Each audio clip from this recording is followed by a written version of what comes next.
Okay. Good morning, everybody. This is my second day live on YouTube. I am day 441 live completely every single day for 441 days. I'm getting accustomed to the interface on here, and I am about to put a poll question in there. Let me see how we do this. Add a question.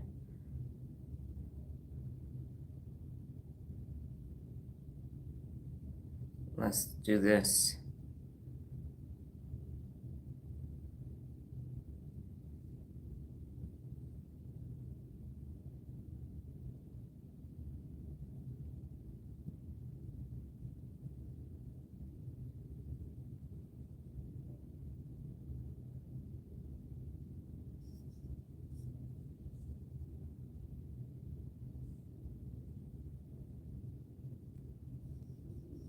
And let's see how that works. Did that work? Let's take that back and start the poll. And the poll question is somewhere available for you. If somebody could go ahead and answer the poll question, it's at the bottom of my screen. I just want to see functionality wise how that works, so I can determine if I'm actually going to be using it here today. Good morning. I'm Dr. Donna Thomas-Rodgers. Welcome to your morning mental workout. We are here to learn how to use this amazing brain, this resource that you have that did not come with an owner's manual, but it is here. Hello, Nola. Welcome. And we are going to learn how to use it. I have spent the last 11 years developing personal accountability, the theory of personal accountability, enhancing and advancing the 74 principles of real leadership. Good morning, Darnetta. And now we are here. And after 400 and some odd days live on TikTok, we are now here. TikTok is back up. Live works, but we are here. We're staying here because after I finish the lives, YouTube records it and keeps it on my YouTube channel where all of my other resources are. So it is simpler to just stay over here. It's awesome. What we're going to do today is we're still talking about cognitive bias. Go ahead on your own. Good morning, Regina. Good morning, Daisy. On your own, you're going to inhale and exhale so that you can just tell the brain, hey, brain, we here. We about to do this thing. We ain't new to this. We true to this. So on your own, inhale and exhale 3 times.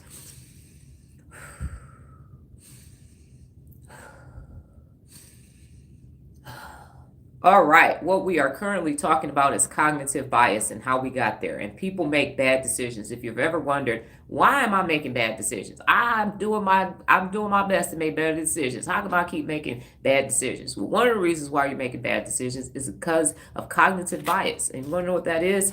You are prone to systematic cognitive errors that bias how you process and interpret info. These biases also affect the type of judgment and decisions that you make. So, because of cognitive bias, you are making bad decisions that don't bode well for you. Good morning, Linda. It doesn't work for you, but it's actually neurological. The reason why you can't hold yourself personally accountable on a daily basis and hold others personally accountable, which is the number one principle of real leadership, is because of your inability to wire your neural pathways so that you can learn how to hold yourself personally accountable. So it's neurological. Yes, and so you can go back. So if you miss anything, good morning, Lola. I sent you a message on LinkedIn. So if you miss anything, you can go to my YouTube channel, click on live, and if you weren't here yesterday, you can go see the one from yesterday. How cool is that, right? And I don't have to do anything extra with everything else I have to do. So this is amazing. So that's cognitive bias. You have this natural bias. The brain is just wired between programming, your upbringing, your background, all that, and everything that's been put into you is the reason why you might make a poor choice. So we have to wire the neural pathways to be objective so that you can make sound decisions based upon facts and not feelings and not fiction and not perceptions, but actual objective facts. That's why be objective is one of the 74 principles of real leadership as well. So today's topic is all about beauty bias. Did y'all know that you have a beauty bias? Multiple beauty biases. Were you aware of those? That the fact that you have it, you can say yes or no, thumbs up or thumbs down. I can't use emotes over here. Good morning, Kevin. Did you know that you had a beauty bias? And I don't know what the delay is on you typing in me versus me seeing it. So again, this is only my second day live here on YouTube, so I'm still working through the nuances of it. Yes. Did you know? And you might not even, if you know, but you're doing it, you might not understand that that part is even being a beauty biased person. So what is beauty bias? And feel free to type your answer as I continue to speak. I want to, in the spirit of staying on time or in time. I know most people are off today, so you can go off and do something that works best for you. So what is a beauty bias? It's subconscious or known propensity to treat uh, conventionally beautiful people better or worse than those who aren't as attractive. So you just naturally, they say pretty people get away with everything. Pretty people are better, pretty people. And that's why the beauty industry is a multi billion-dollar industry, so that everybody can be beautiful. Everybody, not just, it's not gender specific anymore. It is everybody wants to look good and feel good. And the society has done a great job of making you feel bad if you don't look good. So everybody has been guilty of it. I have been guilty of it. So what are the signs of beauty bias? You judge others on their appearance. You judge others on their appearance. So if you see somebody, automatically, I have said this before, depending on what I have on, I am going to be treated differently by different groups of people. If I'm in my assembled gear, which makes me look like a camp counselor, because they just don't have clothes to fit me for what I need to do. I did find some new cargo joggers from Old Navy. It's just too cold here to put them on now. Anyway, I digress. So depending on if I'm dressed up or dressed down, I will go to the same exact store, Trader Joe's in Summerlin, and be treated completely different based upon the people that are in the store, to include the cashiers. So you judge others based upon their appearance. Next is you make assumptions about a conventionally attractive person's capabilities. And so you see somebody that's fine or they're well dressed, they have on a nice suit, and the cuff on the pants, if they're wearing a suit, hits the shoe properly, and now all of a sudden you think that person is intelligent. Like, oh, they must be wealthy. And then you see somebody who isn't, that's just looked at, they just got on some pajama pants and a bonnet and a t-shirt, and now you're like, they must be dumb as a box of rocks. Look at them. How they come out the house looking like that? Or vice versa. The person in the pajama pants be like, why do y'all dressed up? We just in the grocery store. So it works in the reverse. And then finally, you treat others better or worse based upon their appearance. You treat others better or worse based upon their appearance. Now, I vacillated back and forth with this morning because I was a soldier. I worked in food and beverage. And so inside of we had a whole uniform. I forgot the name of the manual currently, but you had to have your uniform on in a certain way. If you had beard, you had to keep it shaved, nails groomed, and all of that. Same thing at Frito-Lay. So grooming is not the same thing as assessing someone's appearance. The last thing you want is to go to a food place, a restaurant, and they don't have on gloves, or their nails are fully dirty. I'm on my daughter all the time because of the work that she does, cleaning her nails out twice a day. My uncle was a mechanic and he still kept his nails clean. So grooming is not the same thing as appearance. So if you are working, you want your doctors to have on scrubs when they go into the operating room. You do not want them having things that haven't been sanitized and that are not clean. So certain you have to have, because I worked in food and beverage manufacturing, you literally have to have PPE on. So you want people to have hair nets on. You want to have on goggles and ear protection. So I'm not talking about safety when it comes to that, but it's just in your day to day. Same for tall people. They tend to be considered the leader in the group. Exactly, Linda. And because my daughter is 5'2.5", they have had, because she had to develop her command presence. And so what happens is, based upon societal norms, depending on where you reside or where you live, certain things mean certain things. And these are things that we have no control over whatsoever. We can't control how we look on the outside. I mean, you go get a bunch of plastic surgery and change that. But overall, you got what you got. You got the DNA that you have, the aesthetics when you have, Darnetta, you're taller. My daughter is shorter. So you two standing next to each other, depending on what's taking place, you both are going to have a different reaction. I sit somewhere in the middle at 5'6.5". The average height now is about 5'8", because everybody's getting taller.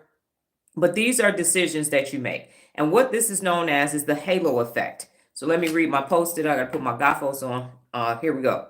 You assume, it's called the halo effect. So you assume that because a person has one favorable attribute, it must mean something favorable about them as a whole. Somebody that's tall must be a leader. Somebody that's thin must be in good health. Examples: if you think someone is attractive, you may assume that they're nicer or smarter than someone that you deem less attractive.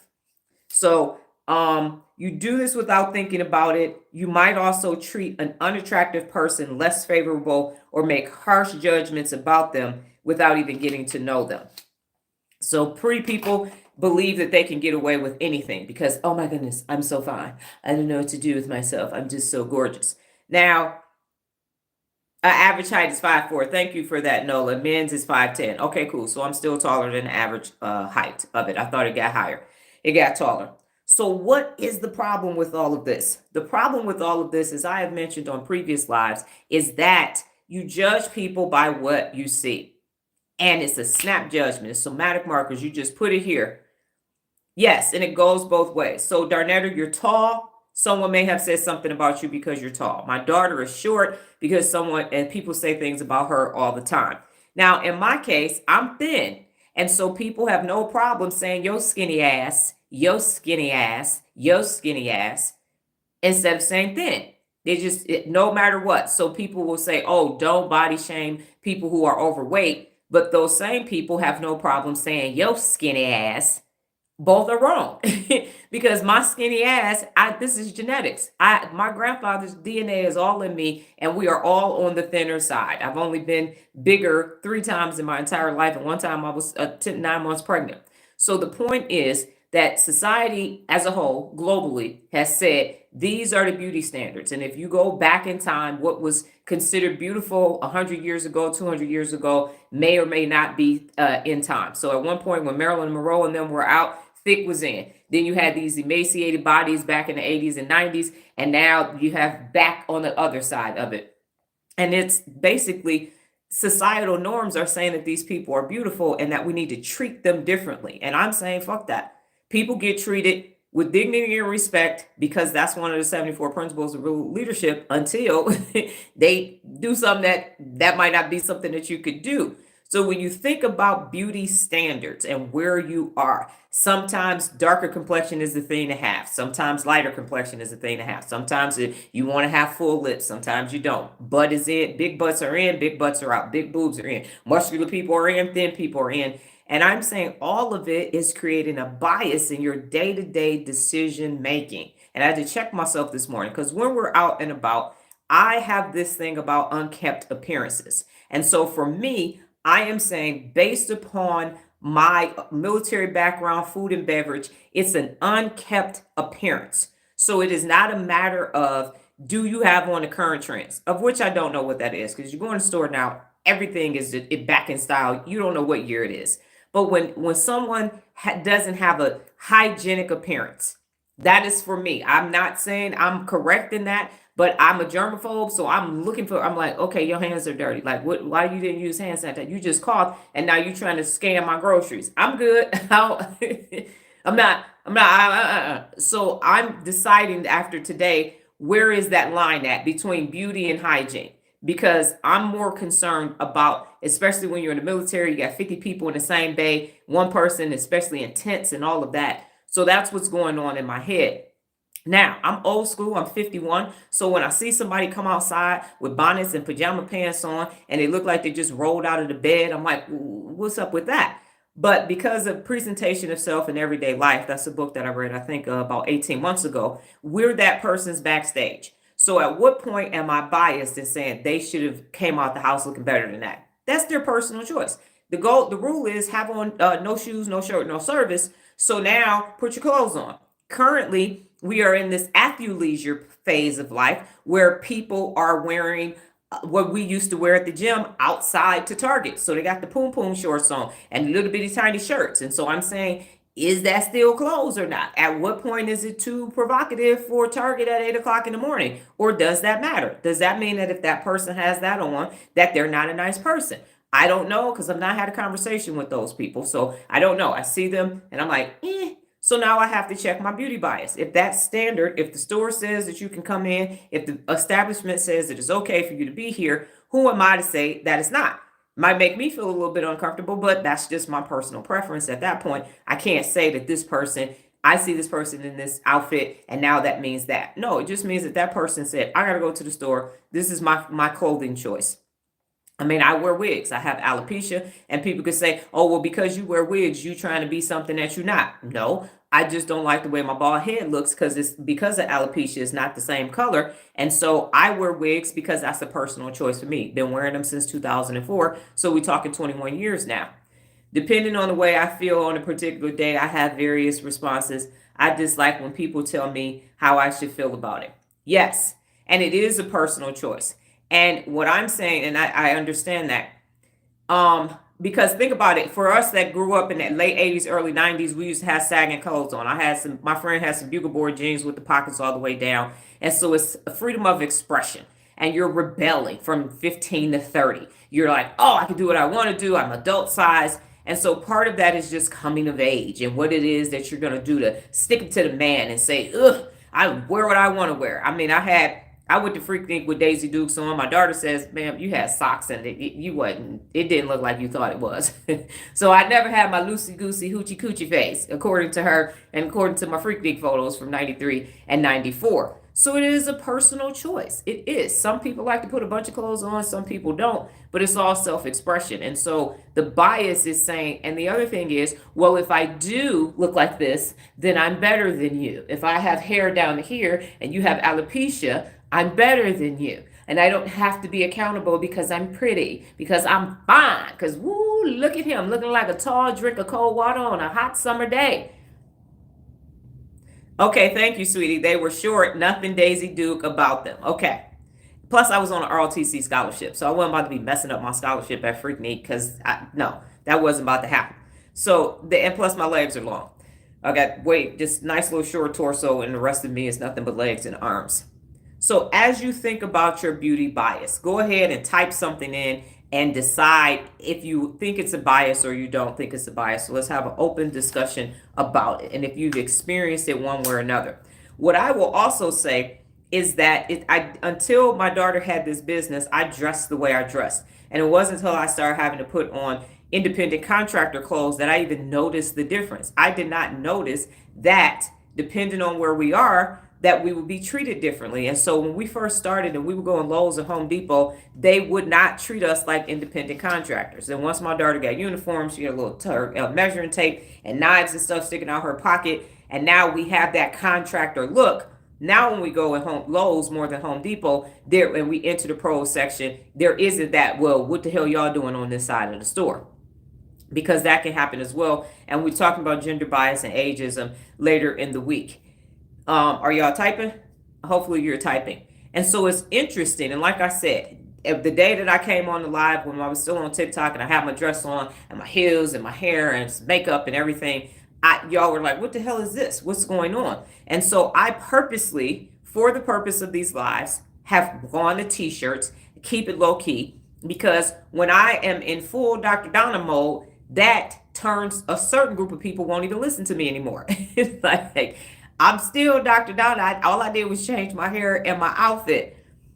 I used to envy tall people until my cousin had his growth spurt and he was 6'4" as a freshman. They called him Giraffe, Slenderman, Big Bird, and I didn't realize tall people get made fun of too.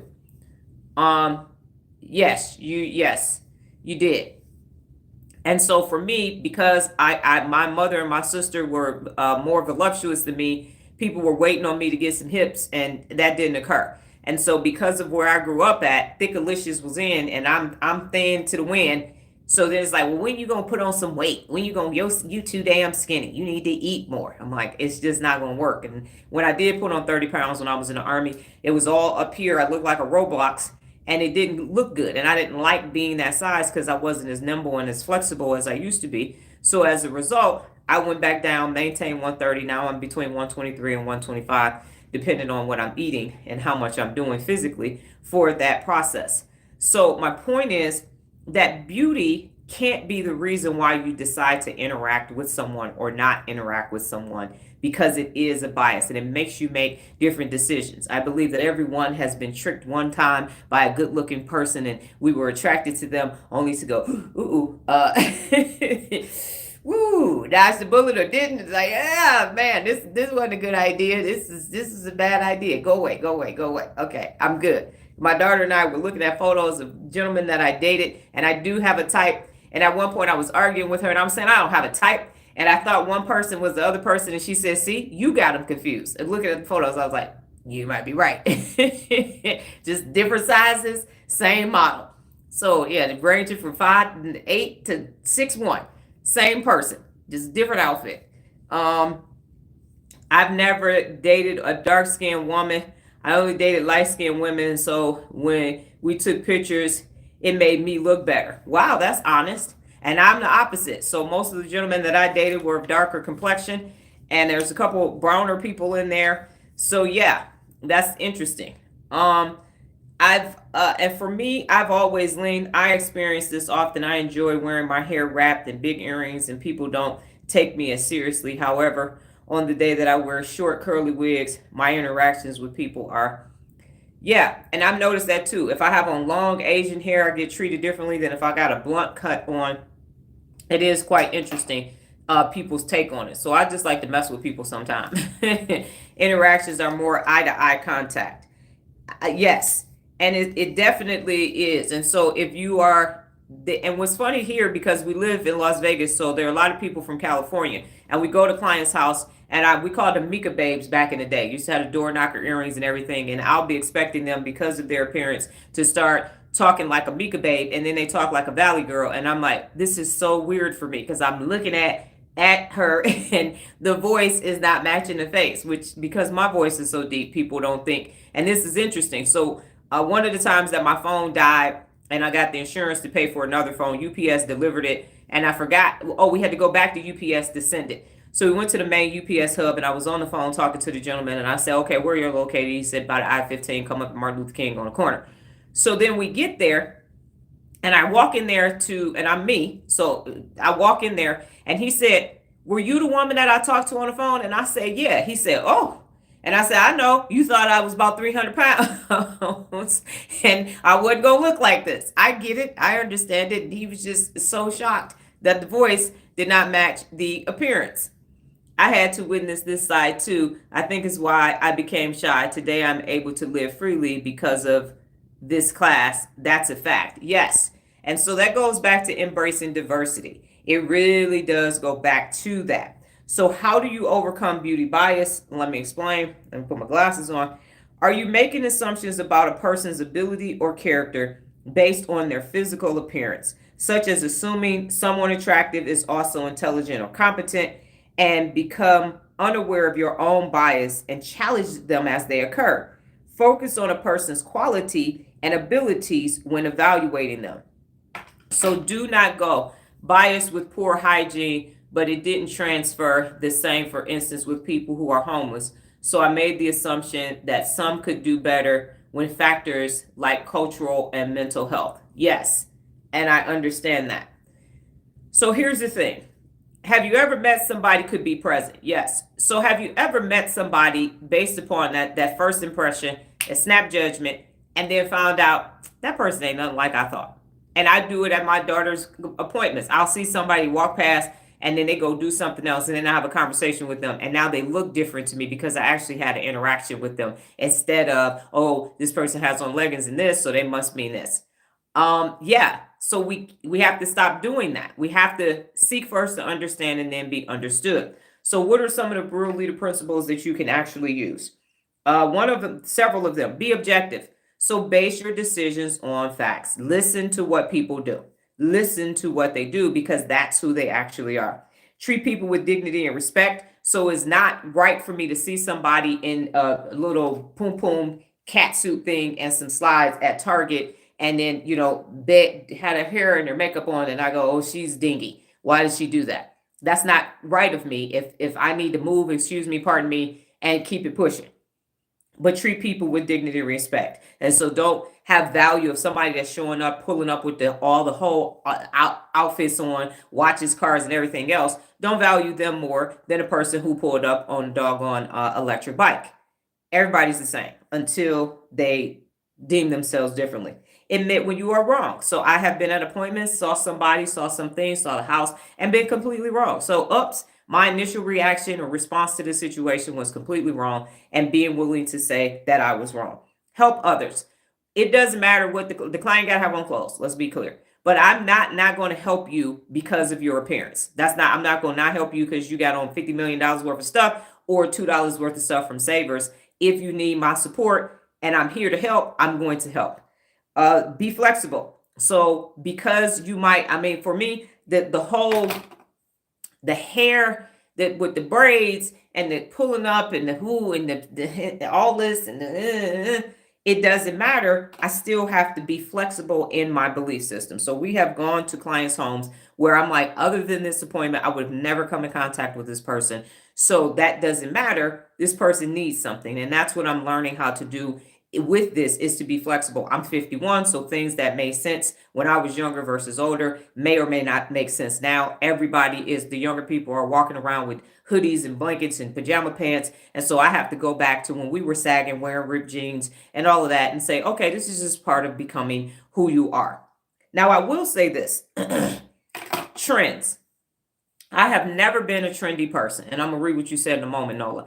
So the thing for me is I've never liked to see myself coming and going, and I've said this story before. So my senior year, I used to shop at the Gap because the Gap had clothes for me that fit at the time. They didn't have Lucky Brand and all of that, so it was hard, 579, and the Gap is where I had to get my clothes from. Now you have White House Black Market. They have size 2, long and regular, but back then they didn't. So I got this army green jean outfit. And came back from Christmas. I had on my army jean outfit, my white shirt, my white sloppy socks with my red Adidas Forms. Came back killing it. Like, yes. I know I don't even wear jeans that often because I wore suits. I was a business administration major. So we're sitting in accounting or economics, Dr. Gibson's class, and Simone Walker's sitting behind me. And she whispers and she says, hey, Donna, where you get that outfit from? And I said, the Gap. But I had got it while the jacket and the jeans were there. I had bought it before Christmas. So I told her, because I didn't never tell people where I got my clothes from. And so I thought it was gone. Y'all, they still had the outfit. Do you know that heifer came to school the next day with my outfit on and sat behind me like she didn't have my outfit on? Ooh, I was fit to be tied. I said, you wouldn't got my outfit. I never wore the outfit to school again. I had to wait to go to college to put that outfit on. I was livid. I said, she done went and got my outfit. The same only thing she done had red Adidas Forms. I was angry. I'm like, you went and got my outfit. Are you kidding me? Anyway, so for me, dressing like everybody else has never been a thing. My high school sweetheart, when the Pistons was winning, we went to a barbecue. We had to have on matching bad boy shorts with shirts with peach shorts on and K-Swiss and walk around. It was a church picnic. I was like, I can't stand being in this outfit with this man. I can't do this. I can't do this. So when I see everybody having, right now, millennials, the gray sectionals are popular. So everybody has a gray sectional in their house. We put a couch together, it's gray, still gray, tan, and everything is the same. And I want this vanity, and I want these pictures, the portraits the frame pictures, want it center of the wall, center of the wall, center of the wall. I saw this on Pinterest, and I want it just like this. I want it just like this. So for me, I'm like, why would you want to look exactly like somebody else? So that's my beauty biases. I'm like, when I see a whole friend group, what is with white house clothes? I have no idea. I have no idea what's happening, but it is so trendy. So we go into the millennials' homes and everybody's house. Look, as soon as I see the thing, I'm like, I know who that client is, and I'm rarely wrong. So I don't understand that, but I still have to be flexible because, okay, so people see me and think I either have a West Coast accent or speaking Spanish. Also, my friend Derek, he had one arm and a nub, and I didn't know how self-sufficient he was. Yeah, he had a driver's license and everything. I don't know what's with the white. Okay. I have been a trendsetter since elementary school. People wearing 5 fingers in middle school. People had knobs and natural hairstyles and colorful backpacks in high schools. People would copy my whole outfit from head to toe. Folks would have designers and then would switch to what I wore. That is correct. And so she was the only kid in school with 5 fingers on. She would have on a tie-dye tank top, some plaid shorts, and 5 fingers. And the people just started doing everything. And her hair is in those big giant knobs because she had big afro like Colin Kaepernick at the time with rainbow scrunchies on it. And so, yeah. Oh, White House Black Market. It's a store. So White House Black Market is a store, and that's where I used to get my clothes from. when Barack was running, Michelle Obama had a dress from there and it sold out. But I was wearing clothes from there prior to that because of I'm just straight up and down. So the point is that the trends that people have are, I don't understand it. But that doesn't mean that I can't give you this vanity that you want or this room with this big headboard and everything else. And so I had to learn how to do that with my daughter because for me, I never want to see myself coming and going, which is part of the reason why I had so much Gucci stuff and started paying a lot more money for my clothes, waiting, it comes in, it leaves, you can't see it again because I just don't like, I mean, I had to wear uniforms. I was in the army, I had to wear the same uniform as everybody else. So that's just a personal preference, but it doesn't mean that I can't be flexible and give you what you want, even if your whole friend group has the same exact thing. Grow continually and ask questions. So when you're growing continually and you're asking questions, you're understanding why.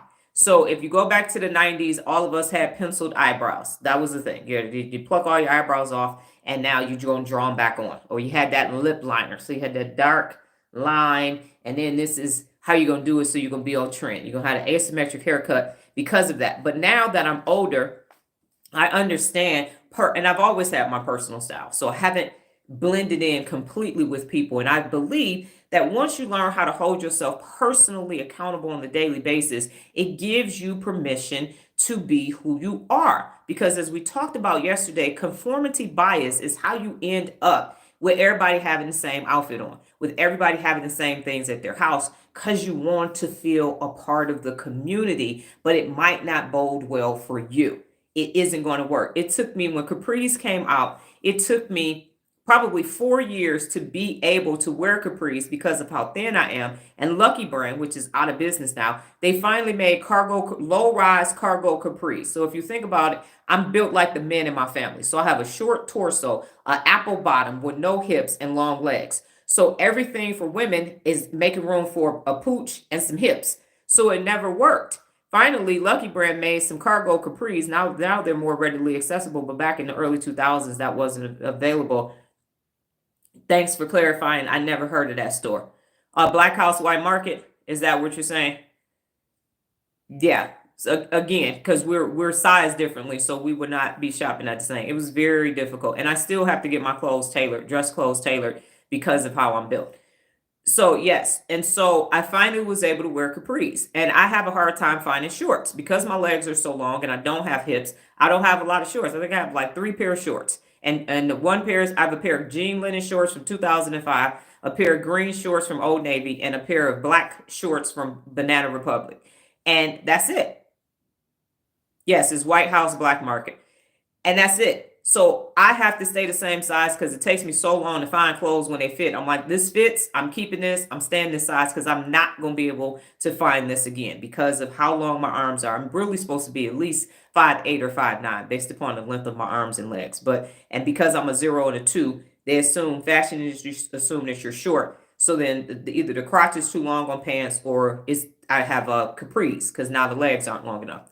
So I say all of that to say, it's your life, it's your body, it's your choice to make a standard for whatever it is that you want. Do not let confirmation bias stop you from taking fashion risk. If you want to, and I think it was Regina that you said, if you want to wear a head wrap and you want to wear big earrings, then do that. I dated a guy once and he literally told me I need to add some color to my wardrobe. I'm like, are you about to buy some shit? Because if you're not about to buy it, because I wear a lot of black and white when I'm not in assemble clothes because I look good in black and white. It's very hard to pull off black and white and not look like you are an usher or a server at a restaurant.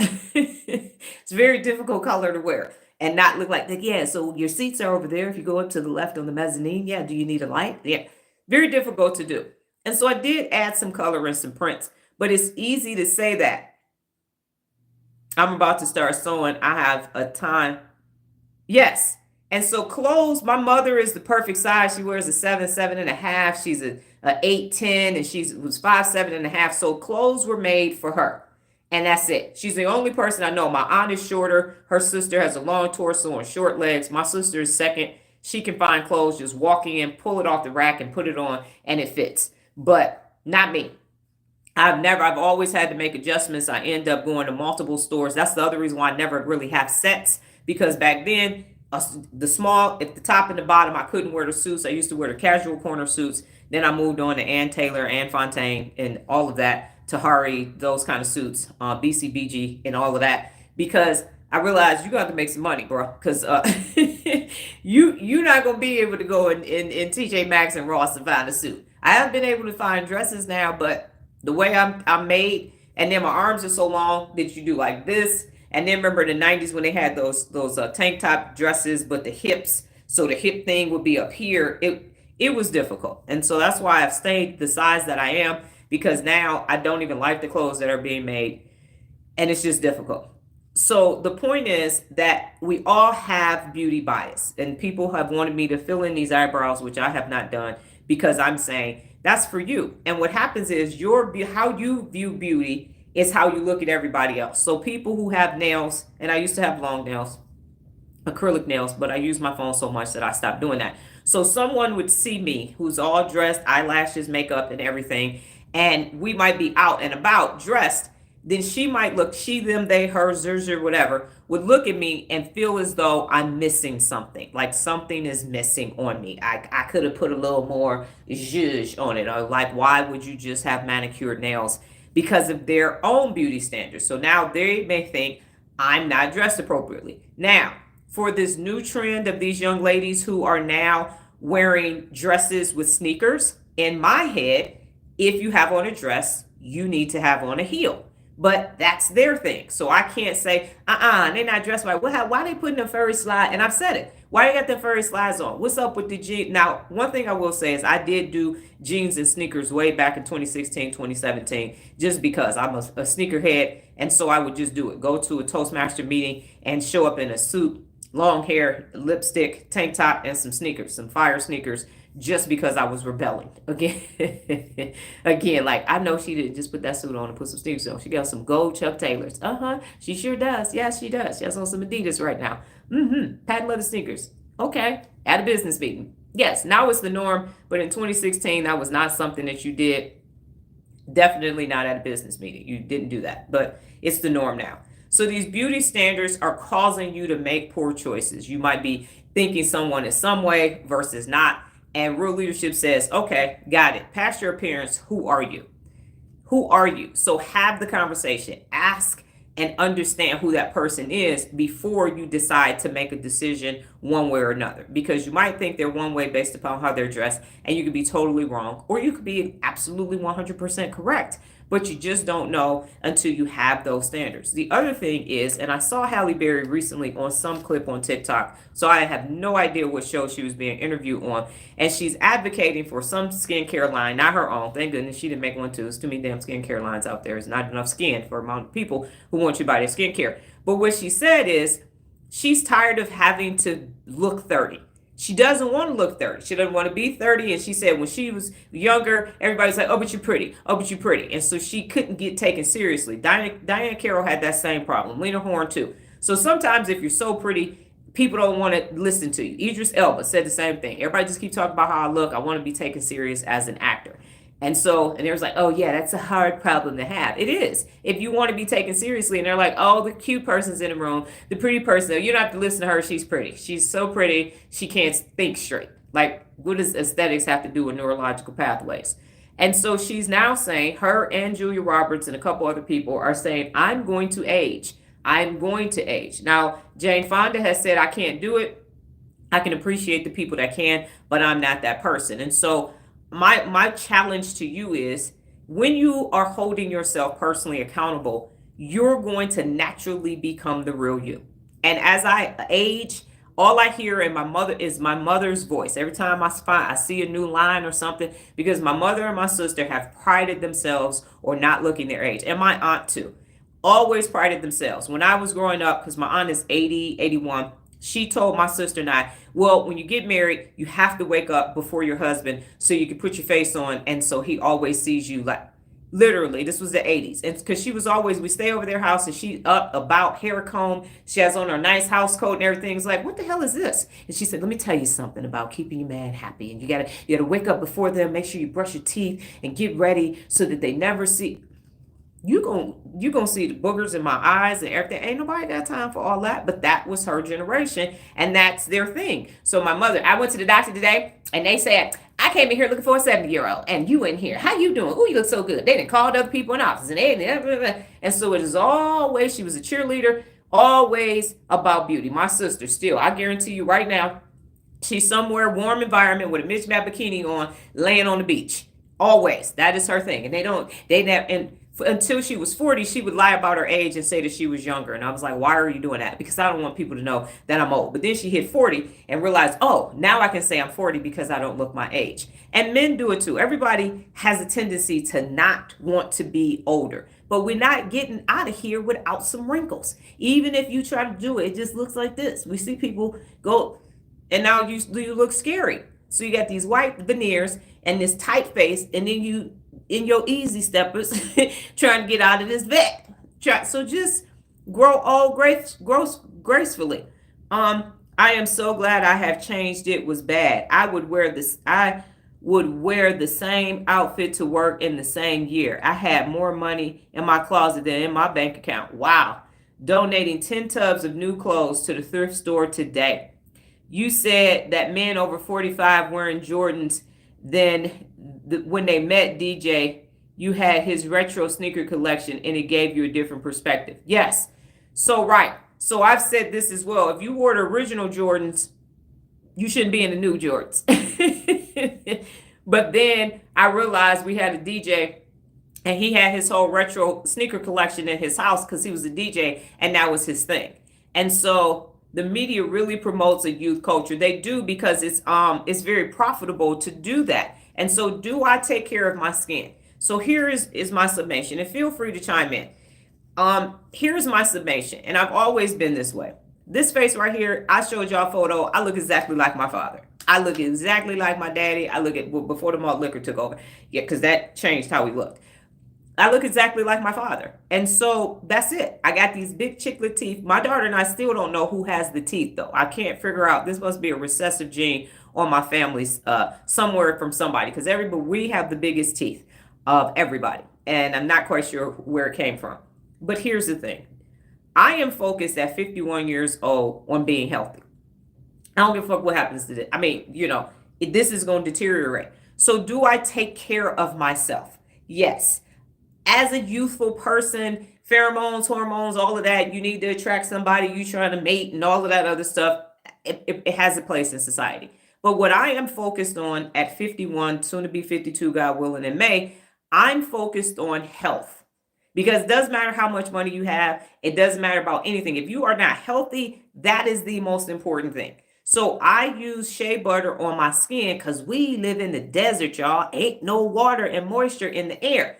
So I use Trader Joe's lotion. I use Morton salt to exfoliate my skin 3 times a day. And I use shea butter and Carmex and Vaseline. And that's it. And some Jergens hand lotion when we are out and about and I'm washing my hands. It's about being physically and emotionally healthy. And of course, having a sound brain and mind. Yes. Health is wealth. Exactly. And so what I don't like about our older generation of women in particular, and that's who I'm speaking on because that's my gender, is that if you go back and you look at Diane Carroll, Cicely Tyson, Jane Fonda before she did all of this stuff, and you look at Helen Mirren and all of them, they have and this is the example that I'll use in 1 second. They had a regalness. Now, did some people get a little zint, but never to the point where you never looked at Lena Horne and said, damn, is that Lena Horne? Is that? And so the growing old gracefully, and I'm not saying that you got to just be like, fuck it, and don't take a bath or anything, but there was something I wanted to be older. And the example that I always use, and I don't know if you've seen Grey's Anatomy, but the first season of Grey's Anatomy, when Meredith saw Addison at, what's her name, Nola? In the lobby, and Meredith was in her 20s, and here comes McSteamy's ex-wife, and she turned around, Claire Huxtable, Felicia Richard and them. She turned around in all her mid 40 essence and glory, and you said, whoa, now that's a grown woman right there at Addison. And she was like, shit, how am I ever going to get to that? And so this whole notion of 60 is the new 40 and 40 is the new 20, no. The goal is to aspire to want to get to this level of wisdom and self-awareness in whether you whatever your gender is. By the time you get 50, you should know something. You should know a bunch of shit at 50. So this wisdom kicks in. And that's what I realized. I'm like, I don't have to be in a full-length bleached raccoon coat with $20,000, $30,000 worth of jewelry on and put the rollie on and the Gucci and the woo woo woo. I can just come in as me because I got all this life experience. So this confidence is coming from the inside out. She had natural, mature beauty. And we don't have that right now. We don't. We don't have that. I mean, you see Patti LaBelle and you like, Patti, come on now. She got it. She ain't showing nothing, but she is that. Okay. And then some. Cicely Tyson, her last interview before she passed, I'm like, you can't buy that. You got to become that. And that's what's missing in society. These regal men, if you go back to the 70s and you hear them talking, and I'm talking about every ethnicity, that is gone because the McDonaldization of society. It's a great book. Read it. Everybody's supposed to look slick. And I got a pair of Chuck Taylors from 2005. The shoes are now 20 years old. And I will throw them Chuck Taylors on. You can't get them no more. They're in great condition. And now I'm walking around. You're like, damn, you had to be alive in 2005 to be able to pick those shoes up. But I can't. I got Lucky Brand jeans. My oldest pair of Lucky Brand jeans is from 2004. Those jeans are 21 years old. That denim, and it's that, wow, it was a moment in time. Yes. It was a moment in time. And so I agree. I totally admired the woman in my neighborhood who were in their 40s. They had confidence and increased wisdom. Yes. Sidney Poitier. Oh my gosh. Yes. I mean, if you just listen to any of them, Francis Ford Coppola, all of them, they were just the business class. I mean, if you look at the 60s, Sam Cooke and all of them, and they just evolved, and now it's all about I'm hip, I'm trying to be young. Nobody wants to be old, and it's nothing. Being an old fool is terrible. So just it's a difference between being youthful and trying to look young. And so that's why when I tell people at appointments I'm 51, they always think I'm either my daughter's girlfriend or her or her sister or aunt. Very few people say you are a mother, aren't you? So they think we're a couple, and I'm like, no, I don't get down. We play for different teams. That's not what's happening. But the point is that no one, because I'm bending, lifting, and then we had a client that was 54, and she was like, wow, your mom is strong. She's just picking up stuff. Yes, and LL Cool J is not bad, but that's who he is. And I'm saying certain people that's just who they are. And so I'm saying we're having this conversation neurologically to wire your brain to who you are. When you start wiring your brain to being personally accountable, guess what you're going to do? You're going to be personally accountable to be your best. So nobody in there, and this might be a bias, but by the time you get 50, being on trend should be a thing of the past. You did that already. Now you're working on your personal legend. You're working on planting trees for which shade you will never sit. So being on trend, I'm not saying don't go buy new clothes. I'm not saying don't have a skincare regimen. What I am saying is don't 50 look like 25 until 25 pull up. Okay. And when 25 pulls up next to 50, you know who's 25 and who's 50. 50 only look like 25 when you're in a room with 50-year-olds. Then it might not look 25, but let 25 pull up and you're going to go, oh, okay. If 25 move different than 50. Point blank period. You can't be here over 18,000 days and think everything's still going to be like it was. And it shouldn't be. So this whole notion of beauty bias, you're shaving away every line, every wrinkle. This right here, I think so much. I got to have this brow right here because I'm always thinking, what is wrong with this right here? Because I'm healthy. I just went back to the doctor. My daughter is so pissed. We keep going to the doctor and they keep looking for shit. And she's like, so you ain't got nothing? Nope. Got to go back in 6 months because of this. Go back. Yeah, you good. You ain't got nothing. No. No, nothing. Same thing. Low white blood cell count is right at the number. My iron is a little bit above 10. Let's go to the next appointment. That's that. So, because nobody's in the healthcare. It's not a wellness visit. Is you sick yet visit. So obviously I'm going to be switching to go back to my other position that you don't use insurance for. But the point is this: healthy. not this outside. Because I always say, let me see your medicine cabinet. Don't show me your makeup drawer. Let me see your medicine cabinet. All these prescription bottles of shit. What's going in? Because that's going to tell me who you are. That's going to tell me I can take my medication. I take this in the morning. I take this in the evening. I take this in oh, but you look good. You look good. Look at you with all them prescriptions. Just take it. Don't show me your brushes and all of that. I don't want to see your sneaker collection. Let me see your prescription collection. How many pills you got? Show me that.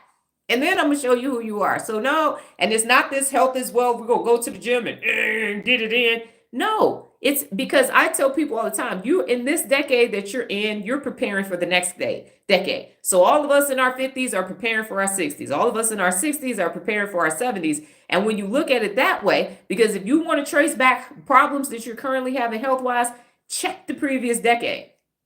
How much sugar did you consume in your 40s? That's why you got diabetes in your 50s. How much fried food did you eat in your 40s? That's why you got high cholesterol. That's what's happening. Some of it is inherited. My grandfather gave me high cholesterol, so I got to eat nasty oatmeal every day. But when you start thinking of beauty, and my friend Tia Swindle used to say, pretty is what pretty does. Pretty ugly on the inside make you ugly on the outside. Great statement. Great statement. So don't believe the hype.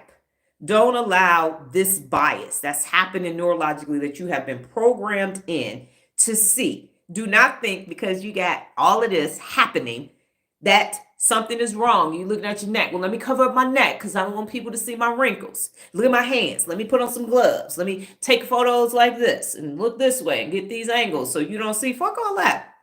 It's people who probably have less wrinkles than me. But you know what? I can put my hands flat on the floor in front of my toes and bend my head to my knee, okay, at 51. So I don't really care about your, I can go up a whole flight, 2-3 flights of stairs. The other appointment we had, I had to go up and down second level apartment. I had to go to the trash dumpster 17 times to take the boxes because the room that we were putting stuff together in, too small. 17 trips to the dumpster and back up the flight of stairs 17 times.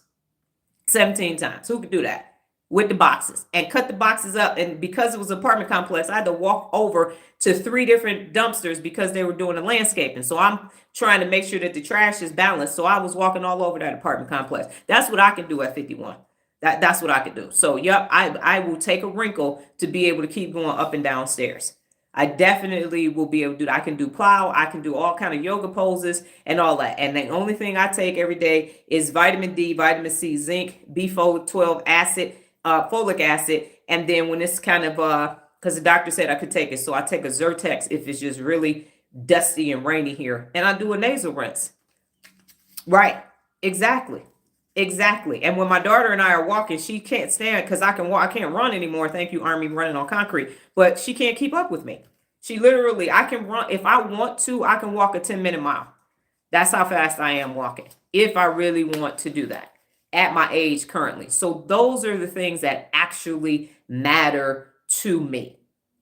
This outside is going to do what this outside is going to do. So I'm saying choose health over beauty. Choose health over beauty. Choose a youthful existence instead of trying to look young and trying to be something that you're not, because the emperor has no clothes on. At some point, the truth is going to come out. And what I found is that with this new level of Earl Shab 1999 makeup, people can't even look at their face anymore. If you can't look at your natural face in the mirror without makeup, you got some work to do. I'm not saying don't wear makeup. I used to be a Mary Kay beauty consultant. So put it on. But the question is, are you putting it on to enhance or cover up? Because that's what's actually happening. Are you putting it on to, I was never one to have a full, complete face. I'd put on a little, one layer of foundation, fill in my eyebrows, mascara, eyeliner, lipstick, I'm done. Every now and then do some eyeshadow if I was really going up, but I was really into it for the skincare. I believe it is great skincare and they have a lot of great products. But I'm saying, if you're doing all of that to cover up the real you, you got some work to do.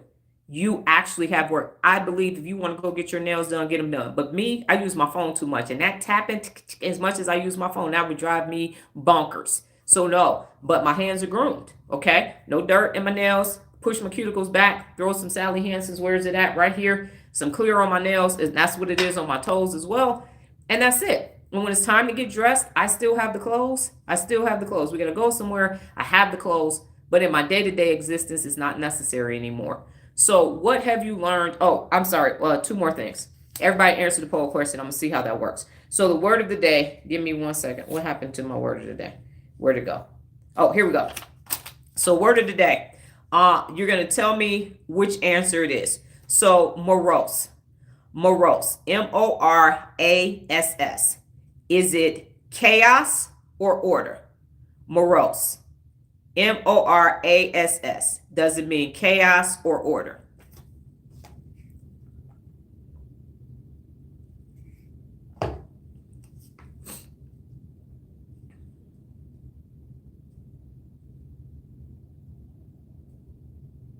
Chaos or order? Without looking it up. I meant to say that part. Again, getting used to this new format.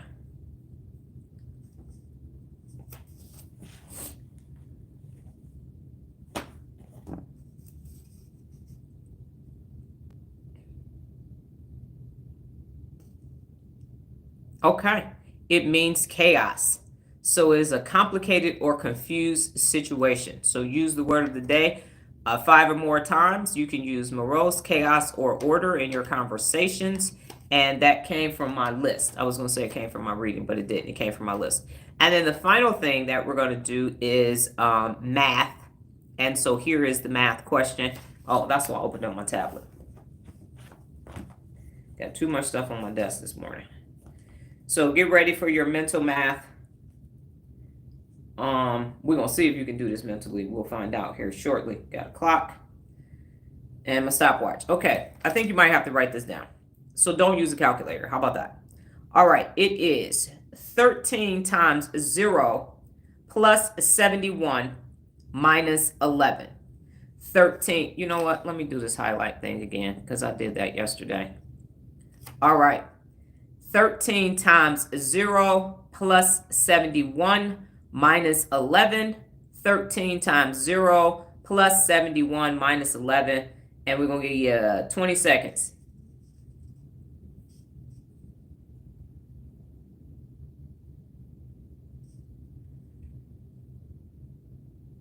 Ten seconds has passed.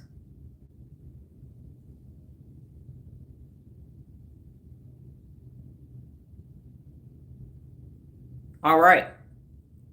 Okay. What's your answer? 13 times 0 plus 71 minus 11. Is this thing on?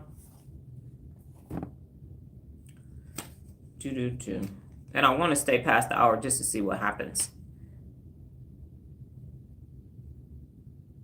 Okay. That is correct, Mundo. 60 is the answer.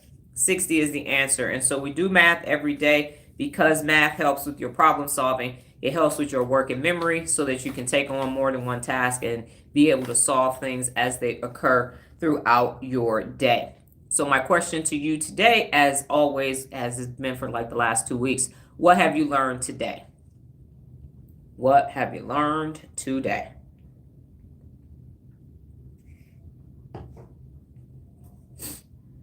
And the geese are mad. They have somebody has invaded the lake at the golf course. Isabel Wilkerson.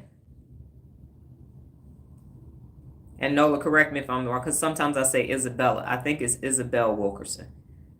But if you type up the book Cast, it will pop up.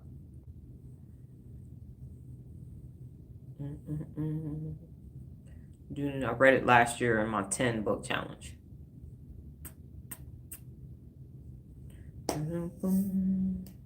And while y'all doing that, let me see how this poll question results. So do you want to grow continually? 89% of people say yes. 1% said no, or 11% of the people. The poll has ended. Okay. And there you go. Look at that! What? Oh my God! Y'all get to see the results of the poll. Oh my freaking God. Woo! Oh my goodness. That is so cool. About beauty bias and didn't realize how much it's a part of life. Beauty bias can create a false or positive negative. Beauty bias doesn't only relate to relationships. Yes, I have learned that it's important to own who I am, and it's okay to look different from others. That's embrace diversity. So if you find yourself having, and I never fit in, that was not something that I could do. I was just not going to be able. I'm not doing that. I was never good at that because it made me itch. So when you start to hold yourself, man, I'm so happy to poll. Oh, this is amazing. Okay, this is great. This is great. Wonderful change. So when you start to hold yourself personally accountable, what you'll find is you don't want to fit in. You actually don't want to conform. You don't. You really don't want to do that. You actually do want to do you. So the more you hold yourself personally accountable, the more real you become and the less you want to fit in with everybody else. Doesn't mean that you don't want to be around people, but you want to have a different exchange. You want to go and have different interactions. And that's why my daughter loves the business that she's in, because she always meets somebody new. We're 5-6 days a week, 2 to 3 appointments a day. We're going to meet somebody new. So even though we haven't left Las Vegas in a very long time, we have met people from around the world, and we've had this amazing cultural experience because we're not going, no, we only going to be on this side of town. We only going to stay in Summerlin. We only going to do high-end people. We're not going to go in the hood. No, not going to do that. Oh, no, we going to Spring Valley. Nah, I don't like those houses over there. They don't have a gate and no. And we've had such an amazing 2 days in a row. I'm a nerd, right? And so can you imagine me trying to act like I'm not a nerd? Like, who the hell is getting excited over the poll results showing up? That made you happy? You don't understand. Yes, because on TikTok, I could just see the results. I know y'all saw it, but even on Instagram, when I have polls, I literally publish the results back in the story so people can see the percentages. So this is just awesome. And what's interesting, and I know I switched, but I've had my YouTube channel since August of 2013, and I've only done 4 lives, now 6. The whole entire time. That was like, my daughter would tell you, I have been fighting being an influencer. I'm like, no, I have 3 degrees. I would never be an influencer. Oh my God. Like, no, like I'm not going to eat hot wings and cry. Like, oh, I'm not an influencer. I'm not. And God will send you right back to where you started. This is the Alchemist 101. Then went all around, been all over the social media, and back on YouTube. So 11 years later, now I'm back. Like how, or I said that yesterday, I said, I started on YouTube and here I am back on YouTube 11 years later. Like, okay, I see. God has a sense of humor. Like, yeah, you can go all over there, but guess where you're going to end up? Guess where your classroom actually is? Where you started, where you actually started. So the point is that biases in general, and we have some more to do. My daughter said yesterday, how many is it? I said, it's 7. It's like, oh God. And so, yes, because if you think about it, these are things that you weren't thinking about. So you think you're making informed decisions based upon something valid, and it's not. You're over here with all these different biases, with your biases judging their biases, and now you can't understand why, to quote Rodney King, we can't all just get along. Because the neurological pathways don't allow you to do it. Yes, and it is easier, but you gotta go to and through. Plus, because I have been on all social media platforms, I can help people growing forward, influencers and people, because more people will show up. So when someone I had to have those experiences, so when an influencer says you don't understand when a post goes viral and everybody, I have a post on Instagram that has 1.2 million views. I do, so I understand all that comes. There's a post on here that's got 1 million views. So I do understand it. So part of it was that I had to go through all of that so that I could have empathy for people, but then say, I don't really care about that. You still got to hold yourself personally accountable, because I respond to all my comments, which is crazy because I got posts with thousands of comments. When you think about all the posts, a lot of posts and hundreds of thousands of views, and I'm still deleting and doing all of that because people say they can't keep up with the amount of comments that are there. Yes, you can, because you only on one platform. I'm on all of them. So that's that. So finally, here's what I will say. TikTok was down for 13 hours. It went back up. I attempted to go live yesterday. The live button wasn't working. It is, but that format over there will be poll question based. I will be going live at some point today because we're not doing assembled work today. And then obviously I'm still working out. Went live yesterday on Instagram. There's a work in progress over there. We're going to work that out because it just is culturally, it is what it is. Just the dynamics of the people over there. But here's what I will say. Your brain is the most magnificent organ that exists in your body. It tells you what to do. And now the beauty of this is that you know how to use it. You're learning how to use it. And so as a result, you don't have to be trapped by any programming or anything else because you know it's neurological. And that has to provide peace and solace for you to understand, to start to do what I'm doing, which is to look at people and say, neurologically, what's taking place? This person did that because of fear. And so they have a false positive and now they're not able to do this. And so what you can do for them is to start having the conversations. The PA for today is it's escaping me right now. Dang it, why can't I remember? Wait, the card underscore. And so it's underscore. And underscore means to make evident. And it's time for you to start making your personal accountability evident. And the real leader brain for today is the 74 principles of real leadership. Because you can't communicate with everybody. Clarify. Oh, tomorrow we're here. 5:30. I'm sorry. I'm on YouTube now, 5:30 every morning for this live. What I'm saying is I'm still going to be live on TikTok and Instagram, but the classroom is here. I'm just changing what I'm doing on TikTok and Instagram. We're 5:30 a.m.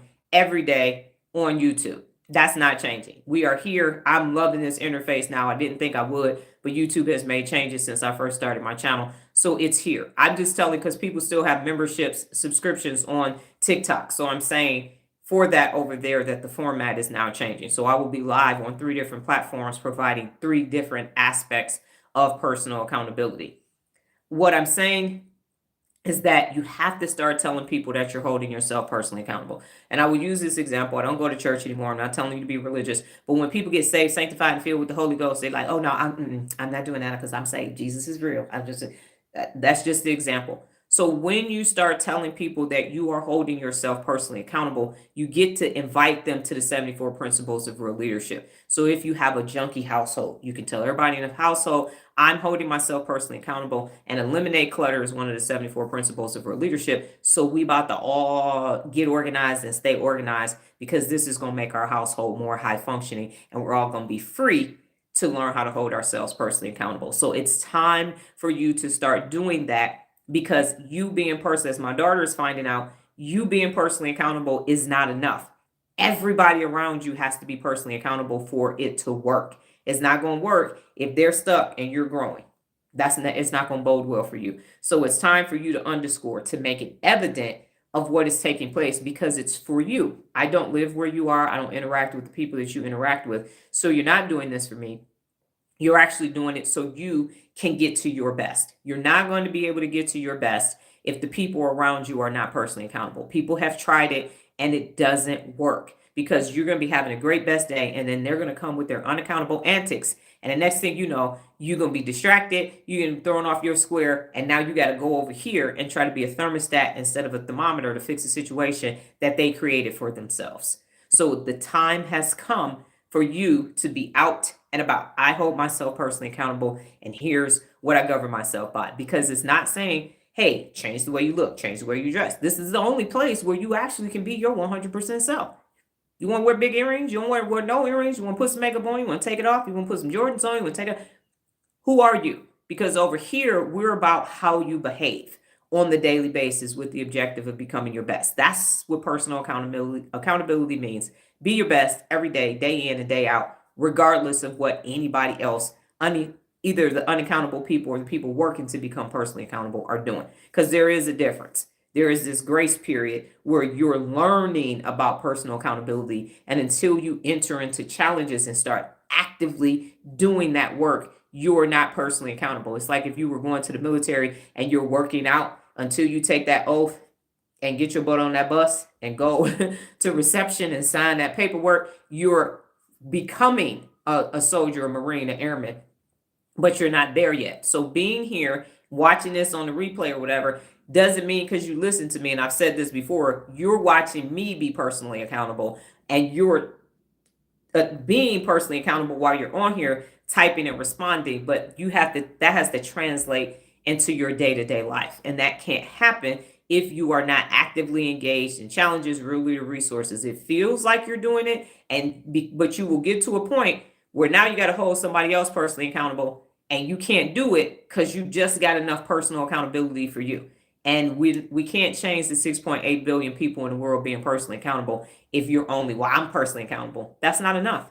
The standard, set and maintain high standards, it's not enough for you to be personally accountable. The world can't change. Does anybody have anything else for me before I get out of here? I do value that you've taken time out of your life to learn more about personal accountability and your biases. And now it's time for you to go do something about your personal accountability and your biases. And again, it's to use the 74 principles of real leadership. Check yourself. Hold up. Let me gather more facts and see if this is actually true, or do I just think that it's true because I was told that this must be true.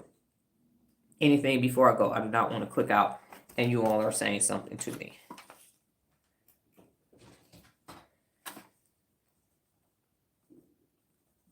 I'm hungry.